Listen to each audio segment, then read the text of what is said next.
Good afternoon all. It's exactly midday, would you believe? Wow. There we go, look, there's the Brenell Series 2 Mark 5 all together, and it's working fantastic. I made a few demo recordings, test recordings rather, last night, and what I did, I plugged in an external DVD player. Well, it's a DVD player, but you can use it as a CD player, and I fed a signal into it using Beatles Revolver.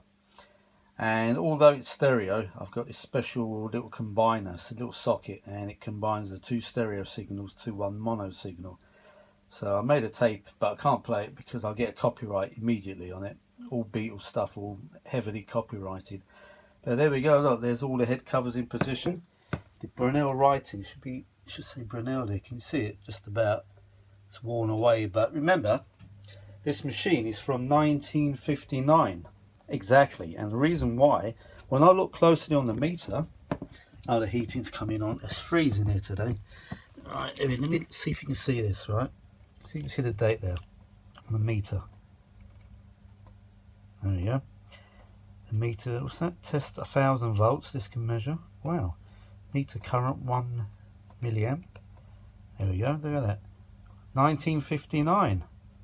It's got quite a good close-up lens, this iPhone 6, what is it, iPhone 6 Plus, yeah, look at that, 1959. So that's when this machine was built, and it's still going. Bloody hell. Shall I tell you something? Tell you a fact, alright? This machine is 1 year younger than me, believe it or not, and I'm still going, just about. I wish I had someone to fix me up, like I fixed up this machine. God, I could do with a total rebuild, that's for sure. But there we go, there's my rebuilt Brenell Series 2 Mark 5 from 1959. So the last thing I'm going to do now is just clean up the cabinet. I've done the lid, that's all cleaned up to the best of my ability. Because it's got this sort of funny wreck scene on it. It's, how can I say, it's that patterny stuff. We call it patterny, what a word. It's that, you know, that sort of pattern stuff. So it's hard to clean, but I'm just going to give it a wipe over with some flash liquid like I did to the cover, to the actual lid. And it's beautiful, isn't it? Look at that lovely gold hammered finish on it. And what I'm going to do, I'm going to record something. I'll let you hear something on it that that hasn't got a copyright.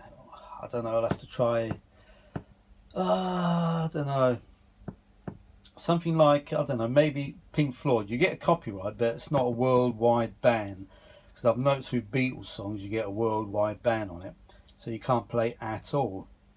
So I'll get a copyright warning, but that's about it. You know, I'm not too bothered about that. So what I'll do, I might record a bit of Wish You Were Here album or something like that. Or a bit of Dark Side of the Moon. So it's really, really nice. You can actually plug in an external amplifier into this. Plug into that socket there, so you can plug an external amp. And I've ordered some of those special plugs I've got. It's a combiner splitter. So what it does, I'll be able to split the mono signal into two separate left and right signals, so I can power a stereo amp. So you get the sound coming out two speakers instead of one. So that's what I plugged it in yesterday, in there with a combiner. It works as a splitter combiner. So what you do, you plug two phono sockets, or you call them RCA sockets in the States, into the back of the plug, and then it combines it into a mono jack. So there we go. You've got to get the right one. Don't buy the stereo jack, so it won't work. You've got to buy the mono jack. There we go. Beautiful. It's looking great. And the covers, I'll tell you what, a lot of people used to leave the covers off because they're quite flimsy. They should have made them of more solid moulded plastic. These covers, they're very, very flimsy. I'm not kidding. I was pushing it on and I thought if I push any harder, because you've got these little push-on clips for the top one, the bottom part you've got to undo the screws. But the top part, you just pull it off and it sort of levers off. But they're very, very flimsy. A lot of people were moaning about this at the time. Look, can you see how flimsy they are? Very, very flimsy. They're not fantastic, and a lot of people used to operate these machines without the covers on, but just for cosmetics sake I thought I'd leave them on anyway. What the hell. There is a slight split on one of them actually, the top one, where someone's pulled it off and they couldn't pull it off, and very, very slight crack. I don't know if you can see that. But you know what? I don't get. The machine was relatively cheap. I say relatively because, as I said, it was really in a mess when I got it. It wasn't working at all. Everything was seized up. The amplifier was dead. So I think I paid him extra money actually, because to go and pick it up was a bit of a nightmare. So I said to him, look, I'll give you £25 extra if you bring it to my house, which they did.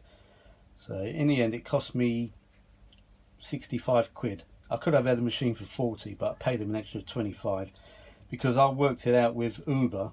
See, the thing is, I haven't got my car here, it's at my mum's, and to go and get the car and drive up there, I thought, you know what, can't be bothered doing all that. So what I did, I checked on the what do you call it, with Uber, and I was going to go there by train to go and pick it up and get an Uber back, but it wanted about £23. So I thought, you know what, if they'll deliver it here for 25, it's well worth it. So there we go. Now this machine, I've seen machines non-working condition for 150 they're asking on eBay. So this fully working, I probably, if I wanted to sell it, I'd probably get about 250, 300. As I say, it's been totally rebuilt. So there we go. And it works and sounds beautifully now, and this will last for another 50 odd years, whatever, or 60 years, I'm sure. There we go. So there we go. What I should have done was actually change the counter belt. I left the original one on. It was still working, so you know, I thought, yeah, I'll leave it on. But if it does stop one day, I've just got to remove the amp and the deck. It's not difficult, and just put some new belts on. I should have done that, really, thinking about it now, but yeah, what the hell. Alright then folks, next video I'll show you this in operation. There we go. Okay, right, I shall get back to my coffee and I shall talk to you all later. Okay, bye for now.